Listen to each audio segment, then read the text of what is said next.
Hello. How are you? Hope you are well. I wanted to go through and analyze a few different languages. They are very different. I wanted to talk about three primary families of languages. Well, not even families, they're all procedural languages, but I wanted to mention that no matter what you do with coding, you can apply the same kind of principles for a different thing. And when we look at Python, C, C++, and Java, they're essentially at a conceptual level very similar. The syntax is a little bit different. Their features is what you can do in terms of data structure and algorithm implementation. The kind of like the conditionals, the types, the transformations that you perform in code are essentially the same. But they're all very different applications. We have Python, C, C++, and Java. We'll start with Python. Python is a very open, cross-platform language that kind of runs as an interpreted language that you can compile into executables, but it is built as a general-purpose, easy-to-use language for almost anything. A lot of machine learning, a lot of tooling, and a lot of general science stuff to help with research, to help kind of perform tasks. So tooling is a big thing. It's very easy to get up and running. And you can pretty much take executables. Well, you can take the code anywhere, and you have a Python interpreter, which is pretty much anywhere on Mac, Linux, and you would need to install it on Windows. But it's really easy to code for. The syntax is very simple. It is also fun. I've used it a lot. I would say it's probably one of the more fun kind of like semi-procedural / scripting systems that you can use. There are some weird things with regards to classes and member instances that I actually prefer the language to, but that's the point. And then you have something like C, C++. Now, the reason I chose C, C++, not like the other families around that are kind of like there's Swift, which compiles into C. Anything that compiles into C kind of fits into this bracket. C, C++ is the reason I'm not including these other languages is because they sit on top of C and they compile into C. But the main thing is that you want a really optimized machine-friendly language. And generally, if I wanted to do machine-friendly stuff, I wouldn't use Swift, I wouldn't use Kotlin, I wouldn't use anything else that's interpreted to C. I know Kotlin's not interpreted to C, but you've got a lot of languages that do go to C as an intermediate. I like coding C, C++ because it is very specific. More so C than C++. You have a really clear picture of the hardware, how it works, and how the language interfaces with the hardware.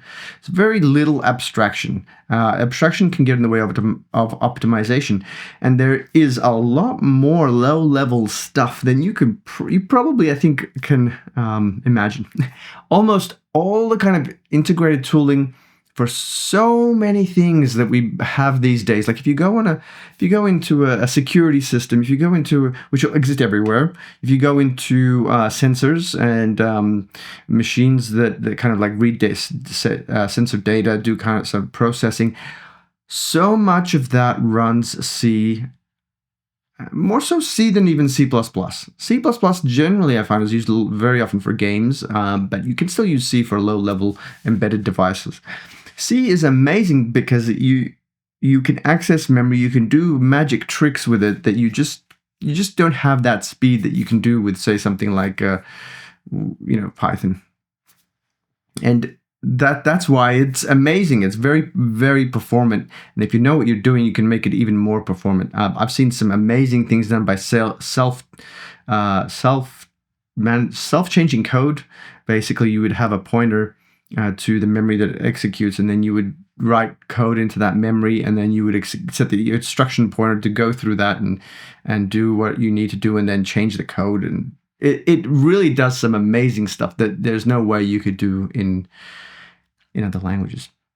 So that family, C, C++, sit in this kind of like very low-level embedded device, really highly optimized, really performant languages.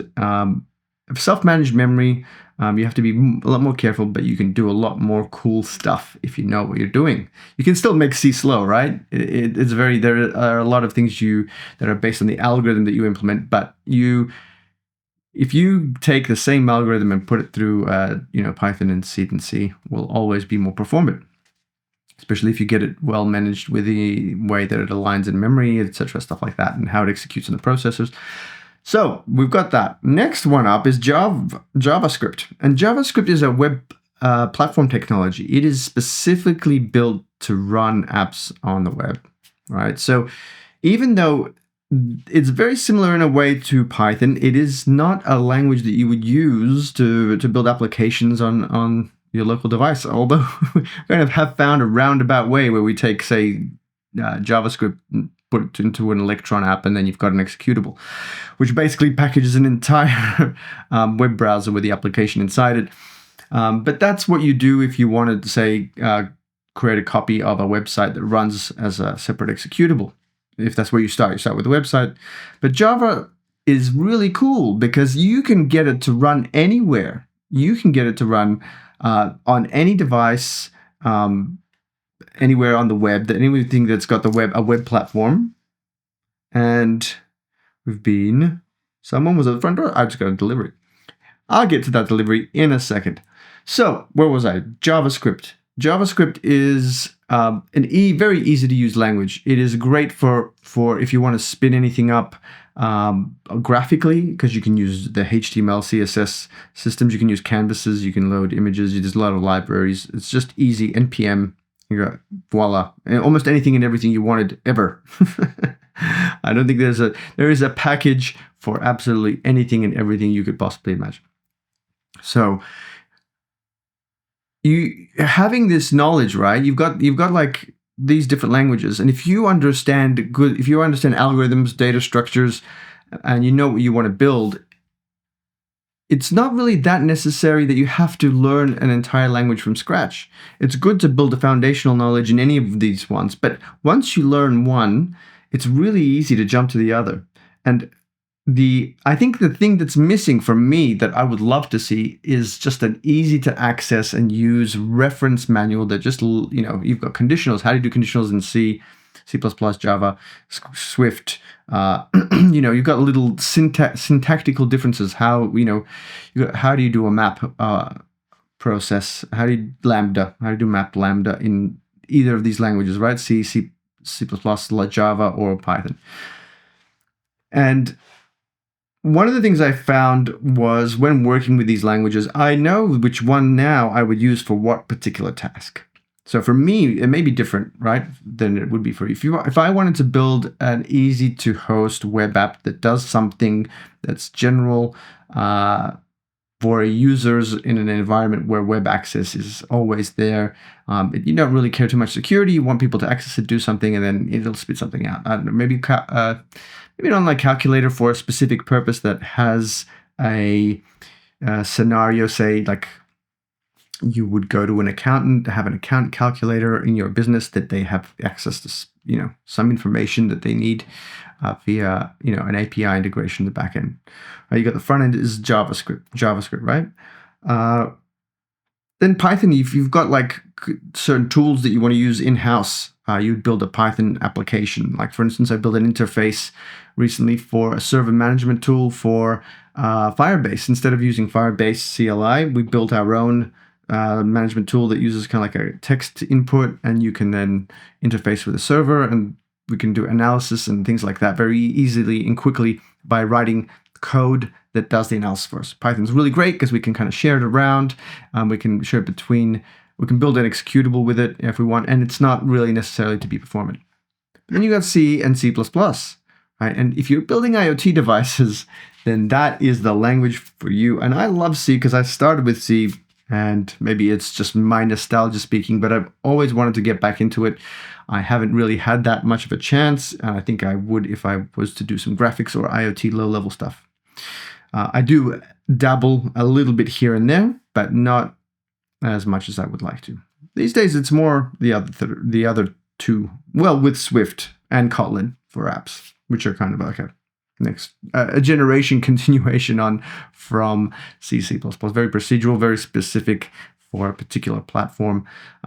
Yeah. Guys, that's a quick roundup of 3 different languages that are doing 3 different things for the dev industry. Thanks for tuning in. I hope you got something out of this. It was good to explore those ideas. I will see you at the next one. Thanks. Gotcha.